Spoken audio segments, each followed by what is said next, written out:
The next topic is equally important, and culture is a super, incredibly important aspect of creating and maintaining a team.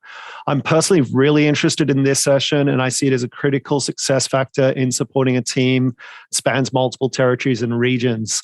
I'm joined by Ryan Lavallee, VP of Solution Engineering at Salesforce. And Ryan, you're here to talk to us about building and maintaining a strong culture in a post-pandemic world. Are you ready to go? I am, Greg. Can you hear me okay? Yeah, absolutely. Loud and clear. So I'll hand it over to you. Looking forward to a great session. All right, fantastic. Thanks so much, Greg. I appreciate it. I'm really excited to talk about this topic because, in my opinion, this is one of the most challenging environments, challenging times to be a people leader that we've seen in the last 20 years. I feel like, if you think back 2 years ago, the idea of a global pandemic was unheard of. We never would have even been able to imagine what we were going to go through. And if you go back just 1 year, we were all in a very challenging situation. Everyone was working from home, but there was a sense of this is temporary. We're working through this. We're all in this together.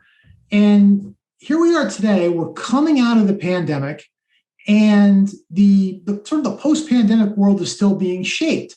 We're not really sure how much of the adaptations to the way that we work that we had to do in 2020 are here to stick, and what aspects of our work life are going to go back to the way they were in 2019. The future is still being shaped. So there's this sense of uncertainty right now. And at the same time, we're seeing this unprecedented demand for talent. And when you bring together this sense of uncertainty and this unseen opportunity, it makes it very, very challenging to retain talent. So I think culture is such an important topic that should be top of mind for every leader right now. So I want to talk about culture. And to start off, I want to show you, I took a picture of this. I used to have this great toolbox that I used to use as my culture toolbox prior to 2020. And I took a picture of it if you want to see it. So I got to try to advance the slide here.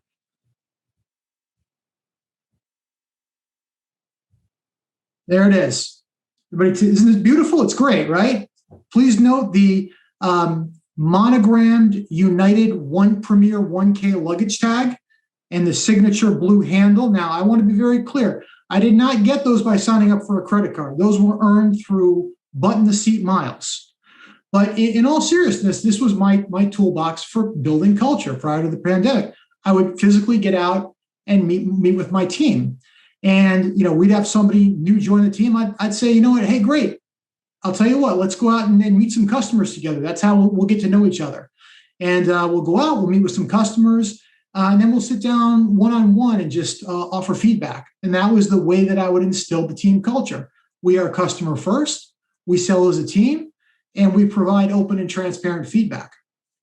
And then all of a sudden, overnight, I've got to give away this beautiful toolbox that I'm so proud of, and I had to trade it in for this one, and use learn to use tools like Zoom for instilling cultures virtually, and just to make things a little bit more challenging. Right in the middle of all this, while all this is going on, Salesforce decided we're going to take manufacturing, automotive, and construction and engineering, and we're going to verticalize it. And Ryan, we'd like you to lead this new team. So now I've got the challenge of having to build this strong team culture using a new set of tools that I'm unfamiliar with, and doing it with a brand new organization. So I had a lot of leaders that I had never worked with before, and I had a lot of people on the team that I'd never even met. So it was a challenge, but in the end, it ended up being a very good thing, because it forced me to be very deliberate about the way that I was using the tools at my disposal in my process for building a culture. So what I'd like to do for the next 16 minutes or so is walk you through my journey and just talk about sort of the process that I came up with and the way that I think about building culture in this new world. And then I want to shift gears and talk about some lessons learned. Hopefully those lessons learned will be things that you can internalize, and there'll be a few that you can take back to your teams. So when I think about culture, one of the first things that I think about as a foundation of culture is our values.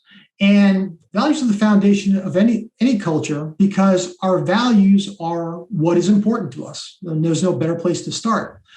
And at Salesforce, we have a set of our core values. And if you ever go to our Dreamforce conference, or if you see Mark Benioff speak at an event, he will often talk about our core values and talk about how trust, customer success, innovation, and quality are the core pillars of our company. And you can talk to any employee at Salesforce and ask them about the core values, and they will talk you through these.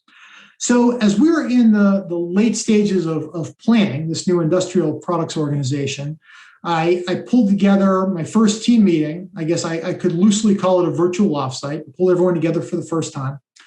And one of the first things that I did was bring up this slide with our company values, our core values. And with some great help from Paul Toyley, who runs global enablement for us, we facilitated this session. And I asked the question, these are our core values, our company values. Should these be our team values? Should we add anything to this list? Are there things on here that aren't represented that are important to us? Is there anything on this list that isn't applicable to our role in the company? Are they in the right order? Do we want to think about rewarding them? And we had this session where we discussed and deliberated what we wanted our team values to be. And you might ask the question, well, hey, you've got this set of core values. Why would you take your first opportunity to bring your team together and go through this exercise and sort of rewrite great? And the answer is because in the course of doing business, and we all know this, in the course of doing business, we're not always going to agree. We're going to have friction. And hopefully it's healthy and productive friction. But values give us a place to come back to, right? They're our home. So, when we get to a logjam and we can't figure out how to go forward, well, we could go this way or we could go that way. Well, if we go that way, will it impact customer success? Well, if we go this way, will it impact trust? Okay, there's your answer. We go that way. So the next step after establishing the values was creating a vision. And I'm talking about vision setting and values. And we could very easily have a conversation about strategy, starting off with these same two topics. And I think the two are intertwined, strategy and culture. But I think culture is more important than strategy. And I think Peter Drucker said it best when he said, culture eats strategy for breakfast. You can have the best strategy in the world, but if you don't have the right team culture, you'll be unable to execute on that strategy. And if you think about the role that a vision plays in the culture, it really is very foundational. The definition of a team is a group of individuals that come together to accomplish a goal, to realize the vision. And I think the vision is important. When you think about vision, one of the first things that I think you should think about is a vision that we can surround and really have pride in. If you think about cultures that are very strong, when someone from the team goes home or goes to a party, meets somebody new, and someone asks them, well, what do you do for a living? Well, first of all, if anyone asks someone in this group what you do for a living, it's probably a long, drawn-out conversation, but that's a different topic. But point being, when someone is asked, what do you do for a living, you want that person to be proud of what they're about to say. They need to be proud of what they're doing, and that comes from being proud of and being aligned with the vision. And when we don't have a vision that everyone is aligned with, and people don't believe it, that's when people individually stop working for the team and they start working for themselves. And I think it's that shift from when people start to work for themselves, that's what invites the politics and the noise, and that's when you start to get fractures in the hull of your culture. But I think having the right vision, the right North Star, the end game, the goal, it satisfies a deeper human need. Because as humans, we have a need to be part of something bigger than ourselves. And anthropologists agree this was key to our survival, being part of something bigger than ourselves. And when people feel like they're part of something bigger, that's what compels them to do acts of selflessness. And that's what creates a sense of safety and a sense of belonging. And when people feel safe and they feel like they're somewhere where they belong, They stop looking over their shoulders, and that's what enables them to focus and really do the best work of their lives. And the last one that I'll talk to is very, very critical. It's always been important, but I don't think it's ever been more challenging, and that is to lead with empathy. This pandemic that we've worked through has created such a set of challenges that we've had to overcome because we've let the office into our homes. We've let the office into our kitchens and our living rooms and our bedrooms. And it's had an impact on us. And it's had an impact on our teams. And the reality of the situation is it hasn't just had an impact on our teams, it's had an impact on our families, our partners, our spouses, our children. We've let the office into these safe spaces, these safe environments, and it's created challenges and situations that we couldn't imagine before. And more importantly, it's created challenges that a lot of us as leaders can't necessarily relate to. And that's why I think it's even more important than ever for leaders to understand what their employees are going through and what they're feeling. And I think that it's this feeling that of isolation, that my manager doesn't understand me, my manager doesn't know what I'm going through, has been one of the factors, maybe not the only factor, but one of the factors that's compelled people to look for other roles, and why we're going through this great resignation right now. And the reality is, I'm not sure this is something that we come back from. I think maybe when it comes to this, the damage might be done. But I feel really optimistic about where we're going, about the future, because I look at the young and up-and-coming leaders. And these up-and-coming leaders have lived through a crisis that a lot of us hadn't lived through before. We've never lived through anything like this. And I think having had the experience of living through this crisis is going to allow them to lead with a greater degree of empathy than their predecessors. And it's going to enable them to build stronger and more inclusive organizations than we've seen in the past. And I think they're going to raise the bar. So I'm excited about the future. It's a little uncertain, but I think it's going to be bright. So those were my pillars of building culture and a little bit about my journey and how I got here. Now what I want to do is shift gears, and I want to talk to you about some of my lessons learned. And hopefully these are some things that you can take back. They're a little rough. Some of them are more tactical than others. And the first one is, it's not just good enough to have an open door policy anymore. It's not good enough just to be accessible. I think as leaders, the bar has been raised, and leaders now have to own the responsibility of making sure the team is okay. We've learned over the last year, people are less apt to bring up problems, challenges in virtual conversations. So we really need to dig and ask tough questions, and remember that we've let the office into our team's personal lives. So we need to ask about their personal lives, and we need to ask about their well-being. And that's really the only way that they're going to feel protected and safe. And they need to know that we have their backs. Okay, I can't see the audience right now, but I'm actually interested in what kind of a visceral reaction people have to when they see a screen like this with a jam-packed calendar. This virtual world has created this always-on mode of working. And I think a couple of years ago, if someone saw a calendar and they saw one open time slot between 12:30 and 1 o'clock, they would say, oh, that person is very, very busy. Now people see a calendar with one open time slot and they say, oh, good, they're open for half an hour. I can grab that. We've gone into this mode where people see an open calendar as an invitation, and that the context has changed.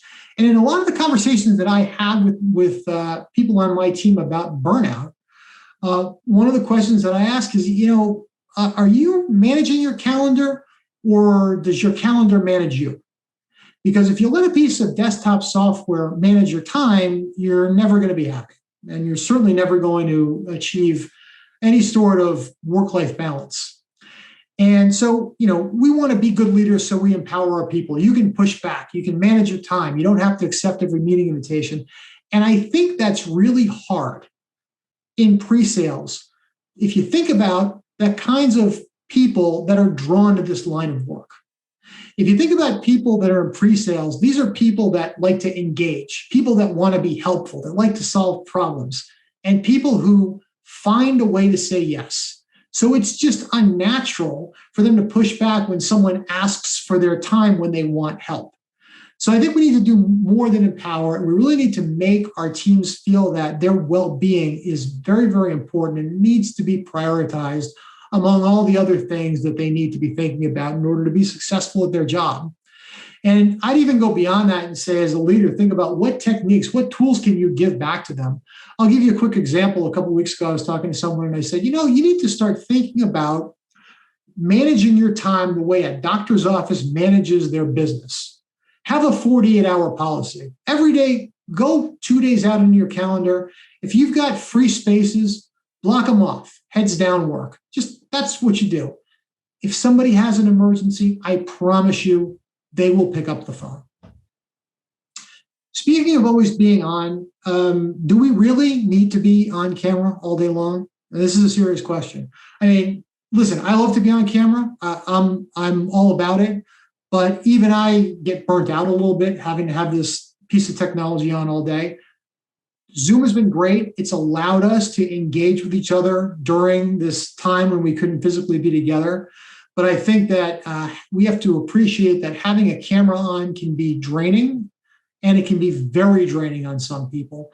So again, we want to be good leaders. So we say, you know what? It's okay if you want to shut your camera off. That's fine. We want you to take care of yourself. But that's really not enough. If there's one person in the meeting with their camera off, then it seems like you have one person in the meeting who's not engaged. So I would encourage everyone, have one meeting, at least one meeting a day where you tell everyone, you know what? Shut the cameras off, shut them down.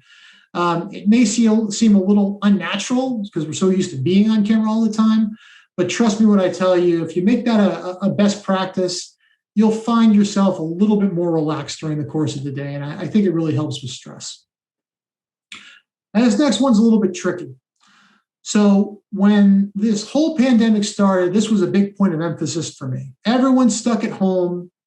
We need to have fun at work. We need to have more fun at work. We need to keep the job fun. We need to keep it engaging. So Tuesday, let's do virtual coffee.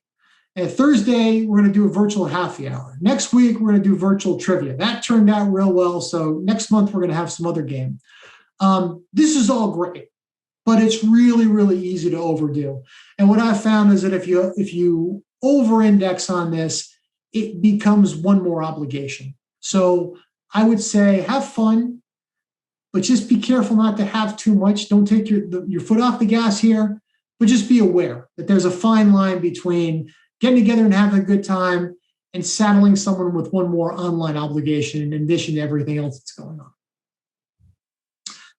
on.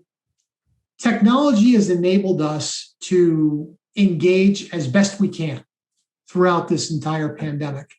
And I think we can all agree that we've learned that being virtual creates a feeling of isolation, and that feeling of isolation can very easily lead to mistrust. So we need to over-communicate. And I feel like, at least in my organization, over the course of the last 18 months, we've done a better job of this, of just communicating more and trying to be as transparent as we can. But one thing that I've learned over the last few months as things have started to open up is, as great as this technology is, and as much as we've learned and as good as we've gotten, I don't think there is a substitute for connecting physically, being physically together. And people will ask me, hey, Ryan, how do you see this thing shaking out? What do you think this is going to look like a year from now? And the answer is I don't have a crystal ball. I can't see the future. But I can say this, that I believe that there's really no substitute for getting together in person. And one of the tenets that I will have in my organization is whatever we can do within the guardrails of health and safety. I want to make sure that getting together physically is part of our culture and part of our model, because I just think there's no replacement for it.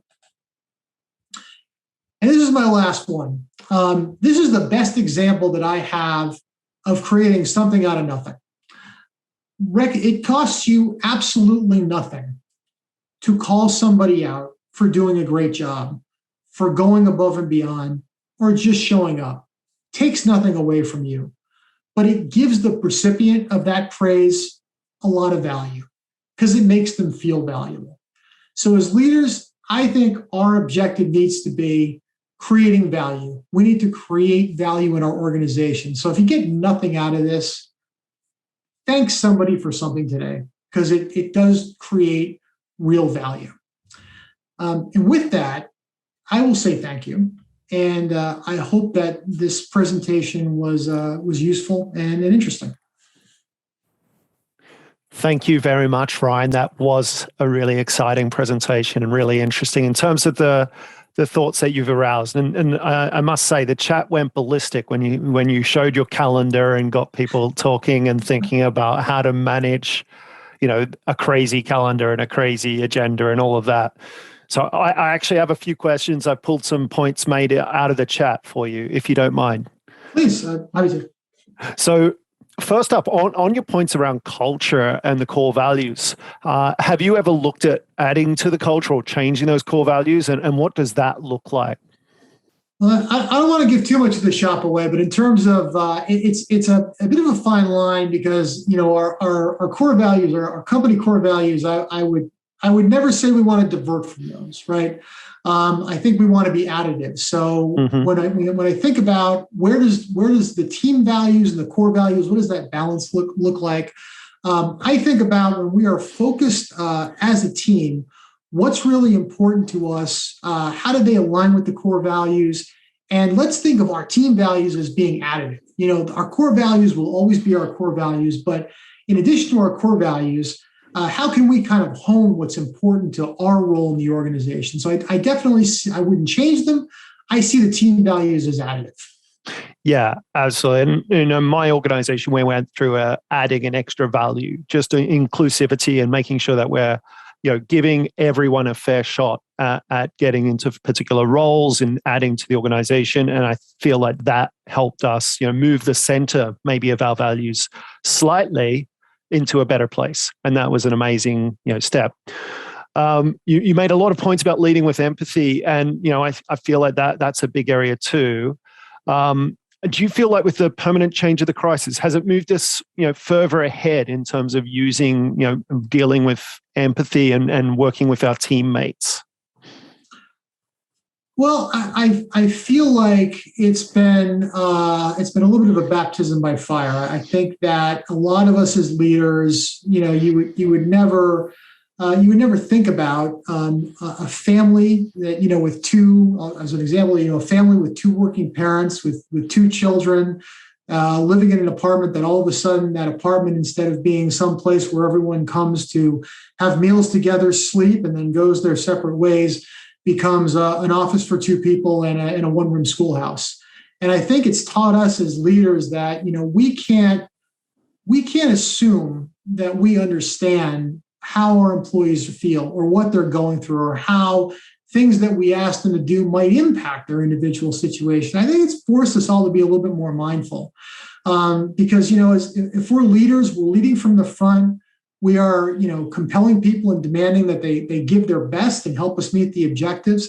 But I think this whole situation has forced us to kind of take a step back and say, okay, before we make this ask, let's just think of the spectrum of situations that our team is living in and make sure we ask this in the right way, in the right mindful way. Absolutely. Yeah. And, on that point, I had a team member call me today for our one-to-one, and his neighbor was busy knocking holes through the walls in the neighboring apartment. So it just made it really difficult for him to just get on and do his normal job, which he absolutely wanted to do. So, you just have to listen and be empathetic and help people understand that situation. Back to the calendar, though, I feel like I got like a million, tips and tricks out of both yourself and the chat as we went. So give me some quick yes and no's on these, whether you think it's a good idea or is it okay, right? What about getting ready to just say no, right? Someone puts, that half-hour slot just straight after one meeting, just before another meeting, and you actually wanted to use that as a prep time or downtime or whatever. Is it okay just to say no? Can you find another time or suggest alternative times? I think it's absolutely okay to say no, but I would just caveat that by saying, well, first of all, it depends who's asking. But I think I'm being a little facetious, but no, I think it's important to be clear. Yes, it is okay to say no, and that's a definition of empowering your team. Yeah, it's okay to say no. Your calendar, your time is yours, and I think that needs to be a norm that we establish as part of the culture. Is everyone owns their time, and maybe the conversation doesn't end with no. Maybe it's this is part of your job responsibilities. You do need to take this meeting and prioritize it among other things. But I think as a first reaction, people need to feel empowered to own their time. Absolutely.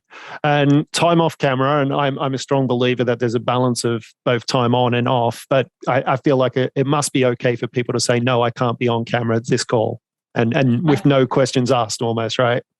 I think if there's one thing we've learned, we were talking about empathy just a moment ago, and some situations that are very, very challenging, particularly when we're working from home. I think there needs to be a rule that says if you need to have your camera off, you should be able. No one should be forced to turn their camera on. Just it shouldn't be a covenant. You absolutely need to be empowered to shut them off. In addition to that, though, I think it is important that we have universal meetings where we all shut our cameras off, just so everyone feels, even if they don't need to have their camera off, it's still good. It's still healthy to have it off once in a while. Absolutely. Yeah. And I guess, maybe just to finish on, I had 2 tips around meetings and meeting lengths and how to work with breaks. And one is that default meeting slots shouldn't be 30 minutes or 60 minutes. They should be like 20, 25 minutes or 50 minutes, so that you've got a natural kind of break in your day built in. I love that, and we've started to implement that as well, and with my team, and it for some reason, I guess people just like zeros, numbers that end in 0. It's tough to get people to remember to schedule till 25 after instead of 30 after. But I think the 5-minute break, which sometimes turns into the 5-minute spillover, is definitely healthy. Yeah, I've actually found it helpful sometimes to start a individual call or things like that 5 minutes after the hour rather than right on the hour, because that gives people that spillover time as well. And then maybe the last one, building breaks into your meetings. Like if you do 1-hour meetings or you do 2-hour meetings or things like that, put a natural, the 10 to the hour, we're going to break for 10 minutes in this slot, and just, we'll reconvene the meeting in 10 minutes. I think that's in some cases a necessity just to keep people, to keep people productive. I mean, I think we could all agree that if you're engaged in a meeting for hours on end, the productivity starts to go down. So I think the breaks, not just to give people a break and allow them to maybe step away, but to make the meeting more productive. Sometimes less is more, and building those breaks in lets you get a lot more out of the on-air time. Absolutely. Well, Ryan, thank you very much for a brilliant session. I loved it personally. I love the emphasis on empathy and on values and making sure that you give people time to do their jobs.